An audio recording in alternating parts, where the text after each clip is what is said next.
যাদের ধন সম্পদ রয়েছে, ধন দৌলত রয়েছে, সোনা দানা টাকা পয়সা আছে, ভালো ছেলে মেয়ের জন্য যেইটুক পর্যাপ্ত পরিমাণ যেইটুক দরকার সেইটুক রেখে বাকি সবগুলো আল্লাহর ঘরে দান করে দিয়ে যান। আপনারা বুঝতে পেরেছেন কি বলেছি? কথা বলেন না, বুঝতে পেরেছেন আপনারা?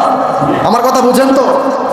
যেইটুক পর্যাপ্ত পরিমাণ যেইটুক ছেলে সন্তানদের দরকার সেইটুক দিয়ে বাকি সম্পদগুলো আল্লাহর রাস্তায় দান করে দিয়ে যান। এটাই আপনার আখিরাতের মর্যাদা হয়ে যাবে। এটা আপনাকে আখিরাতে মর্যাদাবান বানিয়ে তুলবে। এটা আপনাকে জান্নাতে যাওয়ার ফয়সালা করে দেবে। সুবহানাল্লাহ বলেন। এটা হচ্ছে অনেক বড় একটা সুযোগ। এই সুযোগ কাজে লাগান। মসজিদে কি লাগে দেখেন, একটা ফ্যান দেন, মাইক দেন, কি কি লাগে দেখেন। মসজিদের কাজে, মাদ্রাসার কাজে একটা রেহাল দেন, একটা ডেস্ক দেন, এই কাজগুলো করে যান। এগুলো হচ্ছে ইমানদারদের চালাকি। আপনারা বলেন এগুলো কি ইমানদারদের চালাকি? কারণ রাসূল বলেন যেগুলো দুনিয়ার জমিন থেকে তুমি বিদায় হয়ে যাওয়ার পরেও যেগুলোর সওয়াব পেতে থাকবে ওই কাজগুলো করে যাও। আর আপনি গান বাজনা বাদ্যবাসী দুনিয়াতে রেখে যাবেন। আরেকটি কথা আমি একদম ক্লিয়ার করে বলে দিই, যারা সোশ্যাল মিডিয়া ইউজ করেন বা যুবক ভাইয়েরা, আপনারা অনেক সময় অনেক নাটকের সিরিজ কিংবা অনেক গান এসব শেয়ার করেন না, ফেসবুক আইডিতে শেয়ার করেন না, লাইক করেন না, কমেন্টস করেন না। এটা কিন্তু এত জঘন্য একটি কাজ, জিনার থেকেও নিকৃষ্ট কাজ। নাউজুবিল্লাহ পড়েন।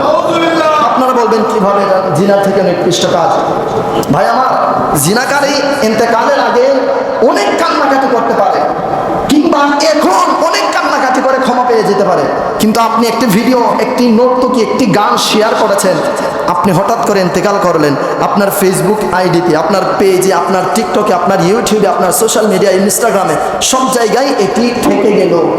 আর এটি আপনি ইন্তেকাল করলেন, আপনি আর ইউজ করছেন না, আপনি আর ব্যবহার করছেন না, আপনি কবরে চলে গেছেন। কিন্তু আপনি যে শেয়ার করেছিলেন একটি হারাম গান, একটি বাজনা, একটি হারাম কাজ, একটি নর্তকী, ওই শেয়ারটি আপনি ইন্তেকালের পরেও আপনার মাধ্যমে আরো 100 জন দেখছে। ঠিক কিনা বলেন? কথা বলে না? এই 100 জন দেখে 100 জন যে গুনাহ করেছে সমস্ত গুনাহ আপনারা কবরে যাবেন না। আউযুবিল্লাহ পড়বেন না? এই গুনাহের ভার প্রতিনিয়ত আপনার কবরে যেতে থাকবে। এ কারণে বলবো হারাম কাজ কখনোই করবেন না।